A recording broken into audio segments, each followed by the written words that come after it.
Hello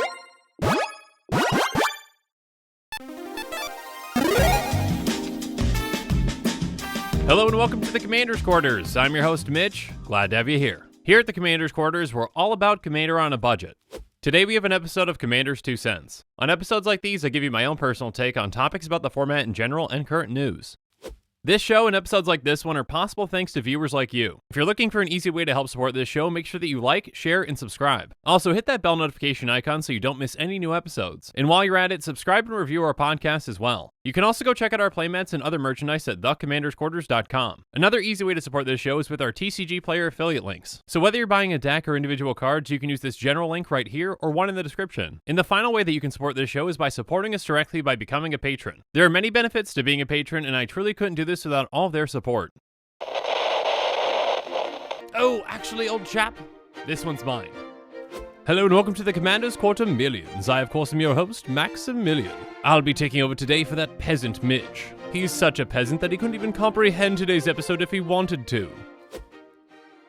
On today's episode, we shall go through the most expensive cards of all time. The more expensive something is, the better it must be. This applies to many things in life, including magic cards. And the same concept applies to people in general. For example, I am rich, making me much better than a peasant like Mitch. But a quick disclaimer before we jump into this topic. For today's list, I will be going through the most expensive cards of all time, but at this point. So the price that you see is the price that the card is today at the time of this recording. As a reference for this list, I used MTG Stocks, which gets its prices from TCG Player. As for the cards may be only listed once. So effectively, we are only using the highest cost for a print of a card. So if the alpha and beta version of a card are both extremely expensive and would have made this list, we are only showing the most expensive of the two. If you don't like it, tough luck. This is my list and I'm far too wealthy to hear complaints from the peasantry like you. But with that out of the way, let's get started.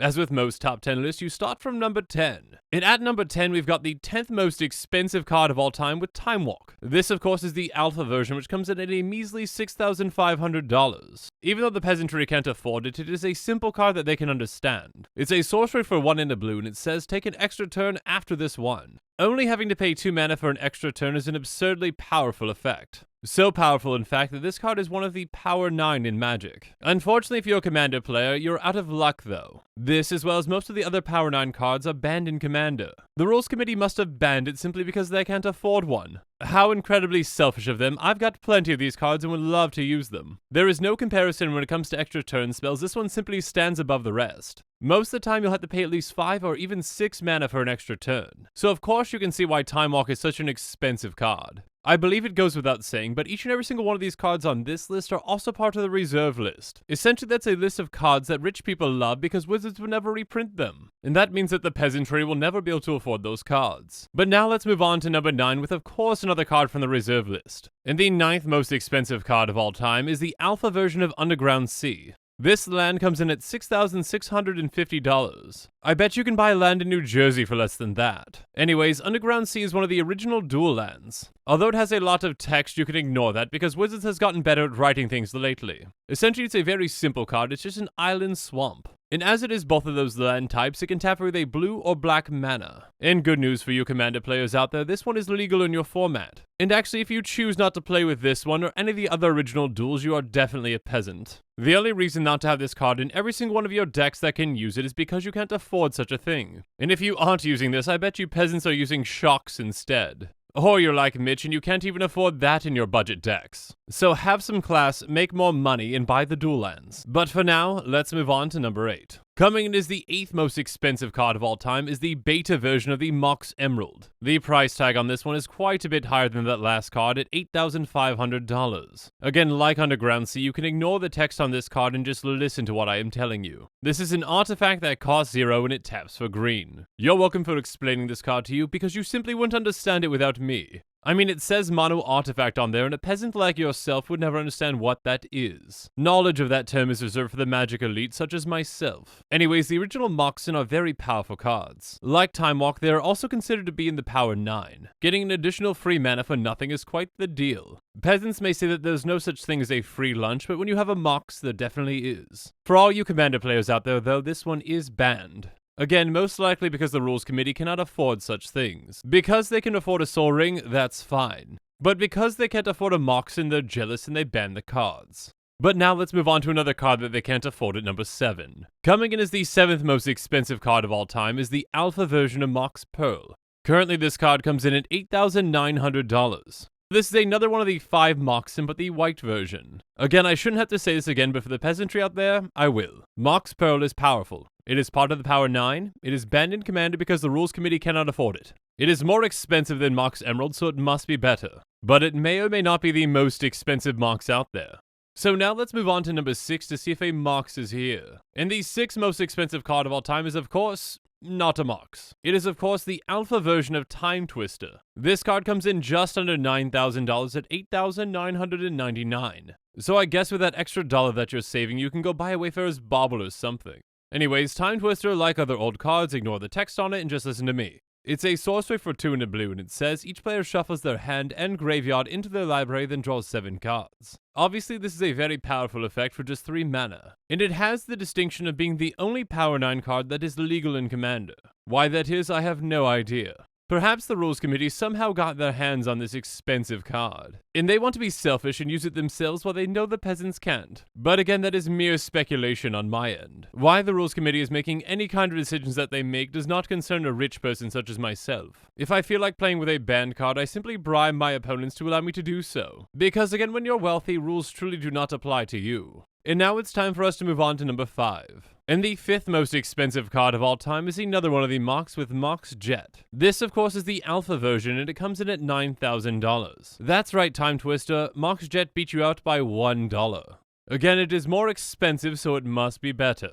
Mox Jet is the black Mox, which costs 0 and taps for a black. It is more expensive than Mox Emerald and Mox Pearl, so therefore it must be better. And of course, this card is banned in Commander, in the Power 9, etc, etc. But the true question is there a Mox more expensive than this one? And again, if it is more expensive, then it is more powerful. So let's take a look at number 4 to see if there's a Mox here. And coming in at 4th place is, well, not another Mox. The alpha version of Ancestral Recall is of course the 4th most expensive card of all time, and the price jumped quite a bit from the last one that we looked at. At $14,300, this is the first card on our list that has reached 5 figures. Now a 5-figure sum such as this might be a lot for some people, but as I like to call it, it is merely pocket change. Anyways, Ancestral Recall is an instant for a blue, and it says target player draws 3 cards. This simple card is extremely powerful in the game of Magic. 3 cards for only 1 mana is absolutely unheard of. As you can probably tell from this list, Wizards had a very hard time evaluating blue cards back then.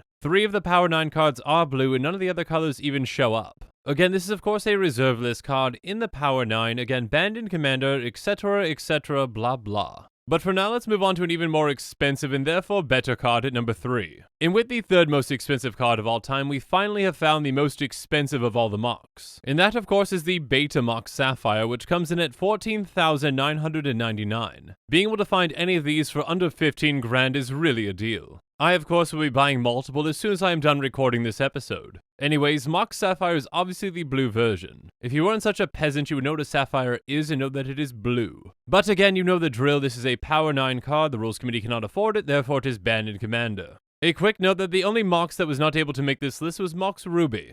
So better luck next time, old chap.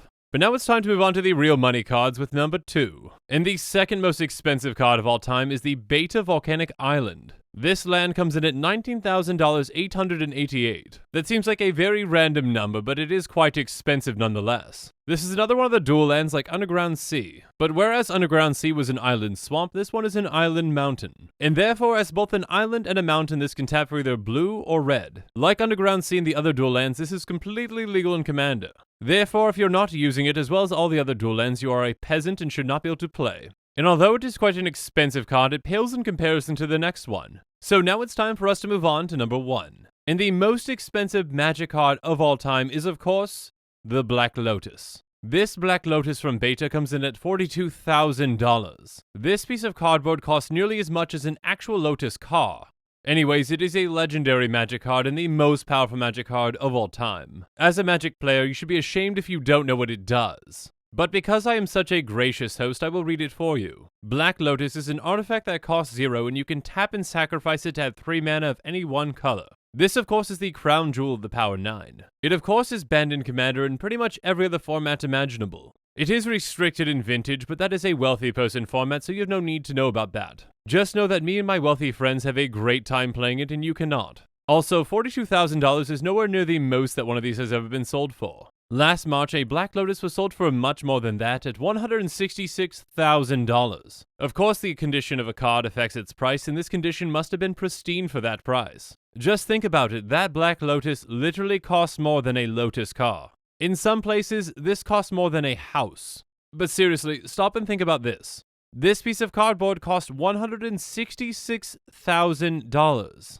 Someone paid that. I'm not going to say that it was me, but I'm not going to say it wasn't. Anyways, you shall never know, for you are most likely a peasant and could never afford such a thing. Just know that you haven't lived until you've held a Black Lotus in your hand. Or that is 5 or 6 or 20 of them. I can never remember how many I have now. And with that, today's show is coming to a close. So in the comments below, let me know what your favorite expensive card is. And if it's not Black Lotus, clearly you're a peasant who can't afford one. I mean, how in the world are you supposed to play a game of Magic without one? Yes, I know I have a beard now. And make sure you're following us on social media for more updates and sneak peeks on future episodes. Again, a huge thank you to my patrons who help make this show possible. I truly couldn't do any of this without your support. If you want to support this channel directly, consider becoming a patron. There are many benefits to being a patron, including being able to vote on future commanders for deck techs. There are even tiers where you get your own personalized deck tech dedicated to you. You can check out all the Patreon tiers and rewards at patreon.com/commandersquarters. If you haven't already, make sure that you like and subscribe to the channel. Here at the Commander's Quarters, we're all about budget commander. So while you're at it, go ahead and check out some of our other types of episodes. And with that, I'm out of here. Thanks again and have a good one.